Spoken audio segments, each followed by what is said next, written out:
हिंदुस्तान की राजनीति में एक से बढ़कर एक नेता हुए। कई नेताओं की एंट्री तो अचानक हुए घटनाक्रम के चलते हुई, बाद में देश के प्रधानमंत्री के पद तक पहुंचे। ऐसे ही एक नेता हुए जो कभी 5,000 रुपए की नौकरी किया करते थे, जबकि घर में प्रधानमंत्री पद था। लेकिन अचानक ऐसा हुआ कि अपनी नौकरी छोड़कर राजनीतिक विरासत संभालनी पड़ी। इतिहास के पन्नों में दर्ज एक ऐसा ही किस्सा भी है, जब देश को एक ऐसा प्रधानमंत्री मिला जो पायलट भी था। एक वक्त था जब एयर इंडिया कॉकपिट को देश का एक पूर्व प्रधानमंत्री संभाल रहा था। वो कोई और नहीं बल्कि पूर्व प्रधानमंत्री राजीव गांधी थे। पायलट बनना, जहाज उड़ाना उनका शौक हुआ करता था, जिससे उन्हें आज़ादी मिलती थी। लेकिन किस्मत का लिखा उन्हें राजनीति में ले आया। राजनीति में कदम रखने से पहले उन्हें इस पेशे को छोड़ने के लिए कहा गया था, लेकिन उस वक्त राजीव गांधी की मां ने कहा था कि इस सैलरी के बिना घर कैसे चलेगा।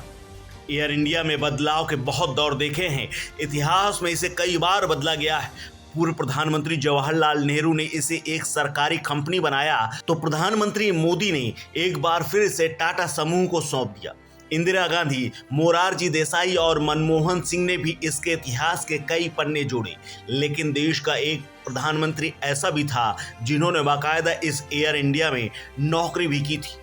गांधी नेहरू परिवार से देश के आखिरी पीएम राजीव गांधी पेशे से पायलट हुआ करते थे। राजनीति में आने से पहले वो एयर इंडिया में नौकरी किया करते थे। देहरादून में उन्होंने स्कूल की पढ़ाई की थी, जिसके बाद वो कैम्ब्रिज के ट्रिनिटी कॉलेज में इंजीनियरिंग की पढ़ाई करने विदेश चले गए। लेकिन उनका मन पढ़ाई में नहीं लगा। दिल्ली वापस आकर उन्होंने दिल्ली फ्लाइंग क्लब में पायलट बनने की ट्रेनिंग ली और बाद में एयर इंडिया में नौकरी शुरू की। डोमेस्टिक रूट पर बतौर पायलट इंडियन एयरलाइंस ने राजीव गांधी को नौकरी दे दी। ज़्यादातर वो दिल्ली से जयपुर रूट पर अपनी सेवाएं दिया करते थे। उस वक्त उनकी सैलरी 5,000 रुपये महीना हुआ करती थी।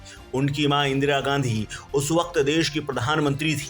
इसके बाद भी राजीव गांधी को अपनी नौकरी से बहुत प्यार था। एक टीवी इंटरव्यू में उन्होंने कहा था कि उड़ान भरने से उन्हें आनंद मिलता है और वे उन्हें उनकी रोज़मर्रा की ज़िंदगी से आज़ादी देता है। हालांकि ऐसा घटनाक्रम हुआ कि संजय गांधी की मृत्यु के बाद राजीव गांधी ने सियासी दुनिया में कदम रखा था, जिसके बाद पायलट का करियर कहीं पीछे छूट गया।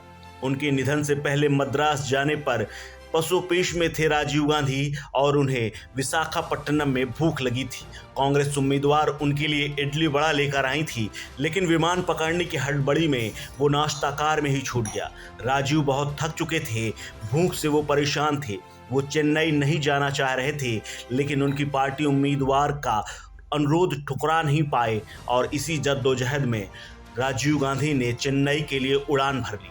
वो खुद विमान उड़ा रहे थे क्योंकि वो एक लाइसेंसधारी पायलट थे। ब्यूरो रिपोर्ट, कालखंड।